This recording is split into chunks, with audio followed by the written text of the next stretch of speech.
मैं जब गया, उन्हें जब पता पड़ा कि सेनेटर है, यकीन जाने हम सियासतदानों को ना उन्होंने मां छोड़ी ना बहन छोड़ी, गालियां दी। Honourable senator Dinesh Kumar. बहुत बहुत शुक्रिया जनाब चेयरमैन साहब। मुझे बहुत दुख होता है जब मैं यहाँ देखता हूँ हमारी अपोजिशन और हमारी हुकूमत बेंचेस को कि एक दूसरे के पांव खींचने में मसरूफ है।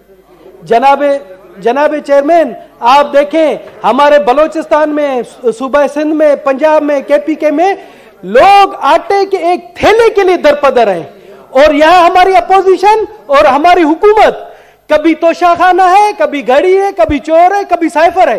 अवाम के लिए इनके पास टाइम नहीं है। आज जितने सेशन होते हैं अवाम का कोई नहीं सोचते हैं। जनाब चेयरमैन, मैं आपको बता देना चाहता हूं, मैं बाय रोड आ रहा था तो एक जगह पर आटे की वजह से बंद था रोड।